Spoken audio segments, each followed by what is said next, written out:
US. മധ്യസ്ഥതയിൽ ലബനോനുമായി ഒപ്പുവെച്ച വെടിനിർത്തൽ കരാർ ഗുരുതരമായ തെറ്റാണെന്ന് ഇസ്രായേൽ ദേശീയ സുരക്ഷാ മന്ത്രി ഇത്താമർ ബെൻഗ്വീർ. കരാറിനെ ശക്തമായി അപലപിച്ച തീവ്ര വലതുപക്ഷ മന്ത്രിയായ ബെൻഗ്വീർ ലബനോൻ തലസ്ഥാനമായ ബെയ്റൂത്ത് ഹിസ്ബുള്ളയുടെ പങ്കാളിയാണെന്നും ആരോപിച്ചു. ഹിസ്ബുള്ള ഇപ്പോഴും ലിതാനി നദിക്ക് തെക്കുള്ള പ്രദേശങ്ങളിൽ നിന്ന് പിന്മാറിയിട്ടില്ല.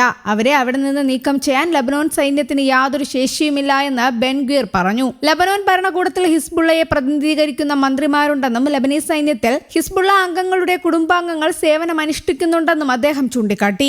ഈ കരാറിലൂടെ ഹിസ്ബുള്ള കൂടുതൽ ശക്തരാകുകയേ ഉള്ളൂവെന്നും അവരെ പരാജയപ്പെടുത്തുന്നതിന് പകരം അവരുടെ നിലനിൽപ്പ് ഇസ്രായേൽ അംഗീകരിക്കുകയാണ് ചെയ്തിരിക്കുന്നതെന്നും ബെൻഗ്വീർ കൂട്ടിച്ചേർത്തു. അടിയന്തരമായി മന്ത്രിസഭാ യോഗം വിളിച്ച് വെടിനിർത്തലിൽ വോട്ടെടുപ്പ് നടത്തണമെന്നും ഗ്യൂർ ആവശ്യപ്പെട്ടു.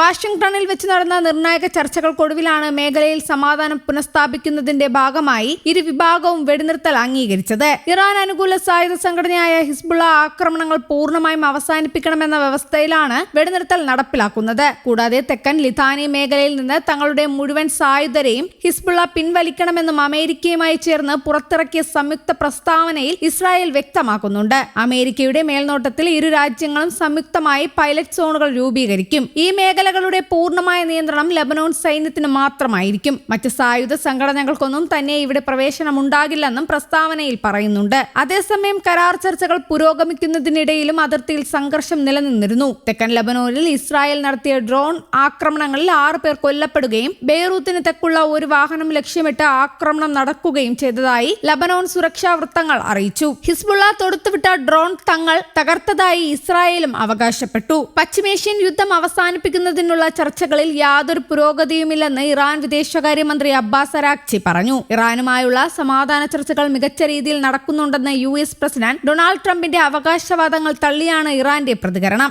ഇറാനുമായുള്ള സംഘർഷത്തിൽ പ്രസിഡന്റിന്റെ അധികാരങ്ങൾ വെട്ടിച്ചുരുക്കുന്ന സുപ്രധാന പ്രമേയം അമേരിക്കൻ ജനപ്രതിനിധി സഭ പാസാക്കി. ഇത് ട്രംപ് ഭരണകൂടത്തിന് രാഷ്ട്രീയമായ വലിയ തിരിച്ചടിയാണ്. ഫെബ്രുവരി 28-നാണ് ഇത് സംബന്ധിച്ച ചർച്ചകൾ അമേരിക്കൻ കോൺഗ്രസിൽ ആരംഭിച്ചത്. ഇറാനിൽ നിന്ന് അമേരിക്കൻ സേനയെ അടിയന്തരമായി പിൻവലിക്കണമെന്ന് പ്രമേയം ആവശ്യപ്പെടുന്നു. കോൺഗ്രസിന്റെ മുൻകൂർ അനുമതി ലഭിക്കും വരെ ഇറാനെതിരെ സൈനിക നടപടികൾ പൂർണ്ണമായും നിർത്തിവെക്കണമെന്നും ഔദ്യോഗിക നിർദ്ദേശമുണ്ട്. റിപ്പബ്ലിക്കൻ പാർട്ടിയിലെ 4 അംഗങ്ങളുടെയും കൂടുതൽ ഡെമോക്രാറ്റുകളുടെയും പിന്തുണയോടെയാണ് ജനപ്രതിനിധി സഭ പ്രമേയം പാസാക്കിയത്. ഇറാന്റെ ഉയർന്ന യുറേനിയം സമ്പുഷ്ടീകരണമാണ് നിലവിലെ ചർച്ചകളുടെ കേന്ദ്ര ബിന്ദുവെന്ന് US. State secretary Marco Rubio വ്യക്തമാക്കി. കോൺഗ്രസ് ഹിയറിംഗിലാണ് അദ്ദേഹം ഇക്കാര്യം വിശദീകരിച്ചത്.